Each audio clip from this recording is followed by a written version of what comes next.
श्री कृष्ण कहते हैं कि पूरी जिंदगी सबका ख्याल रखने वाली माँ और उस माँ का ध्यान रखने वाले बच्चों का रिश्ता इस दुनिया का सबसे खूबसूरत बंधन है। बेटे के लिए माँ सिर्फ माँ ही नहीं बल्कि एक दोस्त भी होती है, जिससे वो अपने जीवन की उलझनों को साझा करता है। खुशकिस्मत होते हैं वो जिन्हें माँ नसीब होती है, क्योंकि इस दुनिया में ये एक ऐसा रिश्ता है जिसमें मिलावट नहीं होती। जिंदगी में एक माँ की जगह कोई नहीं ले सकता है। माँ अपने बच्चों से ना सिर्फ निस्वार्थ भाव से प्रेम करती है बल्कि अपने बच्चों को जिंदगी जीना भी सिखाती है।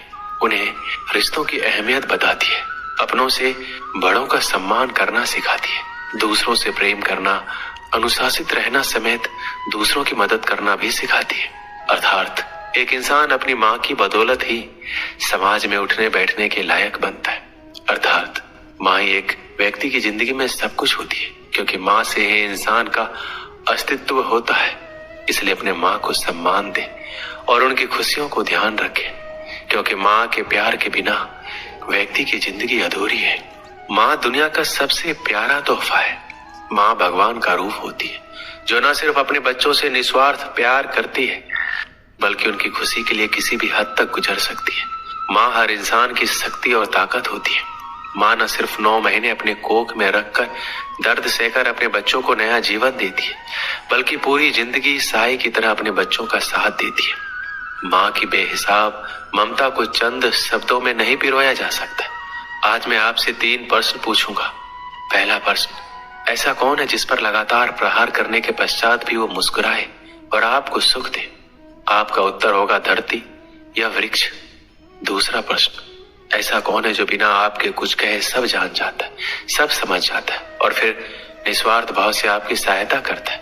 आपका उत्तर होगा भाई या मित्र। और तीसरा प्रश्न, ऐसे कौन से भगवान है जो स्वयं विष का घूंट पीकर आपको जीवन का अमृत प्रदान करते हैं? आपका उत्तर होगा महादेव। यदि आपके उत्तर ये हैं तो आपके उत्तर गलत है। इन सारे सवालों का एक ही सही जवाब है और वो है माँ। जब आप अपनी माँ के गर्भ में होते हैं तो उस समय उन्हें कितनी लात मारी होगी आपने, किंतु फिर भी वो मुस्कुरा के आपको आशीष देती रही।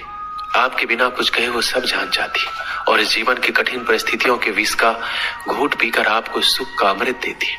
इस जीवन में आप कुछ भी कर लीजिए, अपनी माँ का ऋण कभी नहीं चुका पाएंगे। यदि कुछ कर सकते हैं तो जीवन के आनंद में, उद्यम में और धन्यवाद में अपनी माँ को स्मरण रखिए।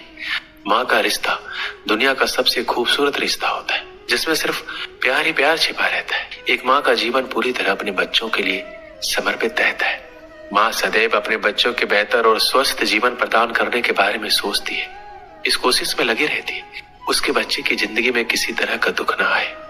वो अपने बच्चों की जिंदगी को स्वर्ग बनाने के लिए हर वो प्रयास करती है जो कि संभव है। वहीं जिस तरह माँ बच्चों के उज्जवल भविष्य के लिए अपनी तमाम इच्छाओं को मारती है और त्याग करती है, उसी तरह बच्चों का भी दायित्व है कि अपनी माँ का सम्मान और उनकी खुशियों का ध्यान रखें। माँ की जुबान पर अपने बच्चों के लिए कभी बद्दुआ नहीं होती, बस एक माँ ही होती है जो अपने बच्चों से कभी खफा नहीं होती। एक कर्ज है जो हम सब पर सवार रहता है, वो हमारी माँ का प्यार है जो जीवन भर हम पर उधार रहता है। हमने तो अपनी माँ की हंसी को देखकर समझ लिया कि हमारी भी किस्मत बुलंद है। एक माँ की दुआ है इस संसार की सबसे बड़ी दौलत होती है। जो समझ गया वो रईस बन जाता है और जो नहीं समझा वो फकीर रह जाता है। माँ से छोटा शब्द इस संसार में कोई नहीं और इस शब्द से बड़ा अर्थ और किसी शब्द का नहीं। एक अच्छी माँ हर संतान के पास होती है, पर जरूरी नहीं कि एक अच्छी संतान हर माँ के पास हो। जब इस संसार में प्यार को निराकार से साकार होने का मन हुआ, तब जाकर इस धरती पर माँ का सृजन हुआ। एक माँ की ममता वह सुरीली संगीत है जो हर किसी के दिल में उतर जाता है। माँ चाहे कितनी भी अनपढ़ हो, पर अपने बच्चों को जीवन के सबसे महत्वपूर्ण ज्ञान माँ से ही मिलते हैं। माँ चाहे कितनी भी अनपढ़ हो, पर बच्चों को अपने जीवन का सबसे महत्वपूर्ण ज्ञान माँ से ही मिलते हैं। माँ अपने बच्चों के लिए त्याग और उनके लिए अपने प्यार की तुलना किसी से भी नहीं की जा सकती। हर बच्चे की पहली गुरु उसकी माँ ही होती है और माँ जो शिक्षा देती है वह जीवन भर उस बच्चे का साथ देती है। माँ वो होती है जो परिवार में किसी की भी जगह ले सकती है, पर पूरे परिवार में कोई नहीं होता जो एक माँ की जगह ले सके। जब एक रोटी के 4 टुकड़े होते हैं तो खाने वाले 5 लोग होते हैं, तो एक माँ ही होती है जो झट से कह देती है कि मुझे भूख नहीं है। इस संसार में सब चीज बिकाऊ है, सिर्फ माँ की ममता ही एक ऐसा आशीर्वाद है जिसे कोई बेच नहीं सकता। बहुत देखे हैं हमने जमाने में प्यार मोहब्बत में जान लुटाने वाले। कभी अपनी माँ से भी जाकर पूछना कि कितनी मुश्किलों से तुझे पाला है उसने, रातों में उठ उठ के। इस संसार में हर जगह ईश्वर का पहुंचना मुमकिन नहीं था, इसलिए उन्होंने माँ की रचना की। इस पूरे संसार में सिर्फ माँ ही एक ऐसी होती है जो किसी भी हाल में जान लेती है कि उसके बच्चों की आंखें सोने से लाल हुई है या रोने से। इस पूरे संसार में सिर्फ माँ बाप ही है जो अपने बच्चों से सच्चा प्यार करते और उन्हें सच्चा प्यार दे सकते। बाकी पूरा संसार सिर्फ दिखावा ही करता है। जरा समय निकाल कर अपनी माँ को देखकर मुस्कुरा भी लिया करो, क्या पता तुम्हारी किस्मत में तीर्थ जाना ही ना लिखा हो। इस संसार में सिर्फ एक माँ ही है जो उस चट्टान की तरह होती है जो अपने संतान पर आने वाले हर मुश्किल से पहले उससे टकराती है। माँ के हाथों में जादू है, जो सर पर हाथ फेरती है तो लगता है भगवान उतरकर सिर्फ मेरे लिए मेरे सिर पर हाथ फेर रहे हैं और मुझे आशीर्वाद देने आए। हमारे पूरे भारत देश में अलग अलग भाषाएं, अलग अलग लोग हैं, लेकिन सब अपनी जननी को माँ ही कहते हैं। अलग अलग भाषा होने के बाद भी माँ को माँ ही पुकारा जाता है। हमारी माँ ही हमारे अस्तित्व का निर्माण करती है। हमारी माँ ही हमें एक आदर्श व्यक्ति बनाती है। वह हमारे आत्मविश्वास को कभी घटने नहीं देती है और हमें हमेशा प्रेरित ही करती है ताकि हम आगे बढ़ते रहे, कभी रुके नहीं। माँ हमारे जीवन की वो नींव है जिसकी वजह से हम मजबूत रहते हैं। माँ हमें शारीरिक और मानसिक दोनों रूप से मजबूत बनाती है। एक आदमी एक दुकान में नौकरी किया करता था। वह मेहनती था। काम के प्रति उसकी मेहनत और लगन देखकर उसका सेठ बड़ा खुश रहता था। वह आदमी भी उस दुकान की नौकरी से संतुष्ट था। एक दिन वह बिना बताए छुट्टी पर चला गया। सेठ उस दिन सोच में पड़ गया, क्योंकि ऐसा पहले कभी नहीं हुआ था। वह सोचने लगा, ऐसी क्या बात हो गई कि ये छुट्टी पर चला गया और मुझे बताया तक नहीं। कहीं उसे पैसों की तंगी तो नहीं रही होगी। यह विचार दिमाग में आते ही सेठ ने उसके पगार बढ़ाने का निर्णय ले लिया। अगले दिन वह आदमी वापस काम पर आया। सेठ ने उसे अपने पास बुलाया। उसे बताया, मैंने तुम्हारा वेतन बढ़ा दिया है। अगले महीने की 1 तारीख को उस आदमी को बढ़ी हुई पगार मिली। उसने पगार ली, लेकिन कोई प्रतिक्रिया नहीं दी। ना उसने सेठ को धन्यवाद दिया, ना ही वह बहुत खुश हुआ। बस रोज की तरह काम करता रहा। पगार बढ़ा देने के बाद सेठ निश्चित था कि अब वह आदमी और मेहनत से काम करेगा। कुछ महीनों के बाद वह आदमी एक बार फिर से बिना बताए छुट्टी पर चला गया। इस बार सेठ को बहुत गुस्सा आया कि ये कैसा लापरवाह आदमी है। एक तो मैंने इसकी पगार बढ़ा दी, इसके बाद भी इसे जिम्मेदारी का एहसास नहीं है। फिर से बिना बताए इसने छुट्टी मार ली। अगले दिन वह आदमी काम पर आ गया। सेठ ने पहले ही तय कर लिया था कि अब वह उसकी पगार घटा देगा। उसने उसे बुलाकर बता दिया कि अगले महीने से वही पगार मिलेगी जो तुम्हें पहले मिलती थी। अगले महीने उस आदमी को घटी हुई पगार मिली, लेकिन इस बार भी उसने कोई प्रतिक्रिया नहीं दी, ना ही उसे दुख हुआ। बस अपने कामों में लगा रहा। यह देखकर सेठ हैरान हो गया। उसने उसे बुलाकर पूछा, क्या बात है?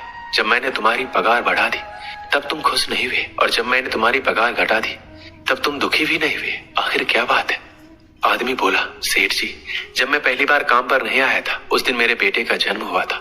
उस समय जब आपने मेरी पगार बढ़ाई तो मैंने सोचा कि जो अतिरिक्त पैसा मुझे मिला है वो उस बच्चे के हिस्से का है, इसलिए मैं ज्यादा खुश नहीं हुआ।